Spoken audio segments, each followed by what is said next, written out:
Hormuz ஜலசந்தி தொல்லை இனி இல்லை. OPECயிலிருந்து வெளியேறிய UAE.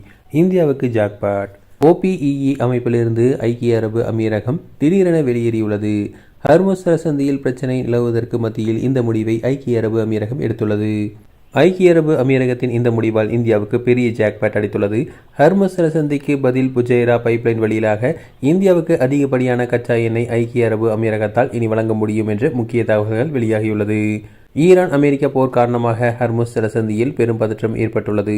ஹார்முஸ் ஜலசந்தியை ஈரான் மூட தற்போது அமெரிக்கா கைப்பற்றியுள்ளது. இருப்பினும் தொடர்ந்து நிலவி வரும் பதற்றம் காரணமாக மத்திய கிழக்கு நாடுகளிடம் இருந்து ஹார்முஸ் ஜலசந்தி வழியாக இந்தியாவுக்கு கச்சா எண்ணெய் மற்றும் கேஸ் வரத்து சரிந்துள்ளது. இது நம் நாட்டுக்கு சிக்கலை ஏற்படுத்தியுள்ளது. இதற்கிடையேதான் OPEC என்ற அமைப்பிலிருந்து நம் நாட்டுடன் நெருக்கமாக செயல்பட்டு வரும் ஐக்கிய அரபு அமீரகம் வெளியேறியுள்ளது. OPEC என்பதன் ஆங்கில விரிவாக்கம் organisation of the petroleum exporting countries என்பதாகும். தமிழில் கூற வேண்டும் என்றால் பெட்ரோலியம் ஏற்றுமதி செய்யும் நாடுகளின் அமைப்பு என்று சொல்லலாம். இந்த அமைப்பில் ஐக்கிய அரபு அமீரகத்துடன் சேர்த்து மொத்தம் 13 நாடுகள் உறுப்பினர்களாக இருந்தன. Algeria, Congo, Equatorial Guinea, Gabon, Iran, Iraq, Kuwait, Libya, Nigeria, Saudi Arabia, Venezuela உள்ளிட்ட நாடுகள் இருந்தன. தற்போது ஐக்கிய அரபு அமீரகம் வெளியேறியுள்ளதால் 12 நாடுகள் மட்டுமே அந்த அமைப்பில் உள்ளன. தற்போது இந்த அமைப்பிலிருந்து வெளியேறியதால் ஐக்கிய அரபு அமீரகம் முழுமையாக கச்சா எண்ணெய் உற்பத்தி மேற்கொள்ள முடியும். இதன் மூலம் நம் நாட்டுக்கு பலன் கிடைக்க அதிக வாய்ப்புள்ளது. நம் நாட்டின் கச்சா எண்ணெய் தேவையில் ஐக்கிய அரபு அமீரகம் 9 முதல் 10% வரை பூர்த்தி செய்கிறது. அதோடு LNG சப்ளையில் ஐக்கிய அரபு அமீரகம் முக்கிய பணியாற்றி வருகிறது.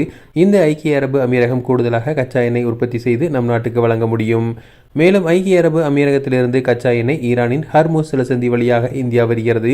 ஆனால் ஹார்முஸ் ஜலசந்தி பிரச்சனையால் தற்போது ஐக்கிய அரபு அமீரகம் குழாய் வழியாக நம் நாட்டுக்கு கச்சா எண்ணெய் வழங்கி வருகிறது. இது அபுதாபியின் ஹப்சான் எண்ணெய் வயல்களில் இருந்து புஜைரா துறைமுகம் வரை 406 கிலோமீட்டர் தொலைவுக்கு குழாய் வழிப்பாதை உருவாக்கப்பட்டுள்ளது. ஹார்முஸ் ஜலசந்தியை தவிர்ப்பதற்காகவே 2012ஆம் ஆண்டில் சுமார் $4 பில்லியன் இந்த திட்டம் செயல்படுத்தப்பட்டது. 48 அங்குலம் கொண்ட குழாய்கள் பூமிக்கடியில் புதைக்கப்பட்டு ஹப்சான் எண்ணெய் வயல்களிலிருந்து புஜைரா துறைமுகம் வரை பூமிக்கடியில் கச்சா எண்ணெய் பாதை உருவாக்கப்பட்டுள்ளது. இதில் புஜைரா துறைமுகம் என்பது அரபிக்கடலை ஒட்டியுள்ளது. இங்கிருந்து கப்பல்களில் கச்சா எண்ணெய் கப்பல்களில் ஏற்றி வர்த்தகம் செய்ய முடியும். இதன் மூலம் ஹார்முஸ் ஜலசந்திக்கு இந்திய கப்பல்கள் செல்ல வேண்டியதில்லை. அதற்கு முன்பாகவே ஐக்கிய அரபு அமீரகத்தின் கச்சா எண்ணெயை கடல்களில் நிரப்பி இந்தியா கொண்டு வர முடியும். இப்போது நம் நாடு இந்த குழாய் வழியாகவே கச்சா எண்ணெய் வாங்கி வருகிறது.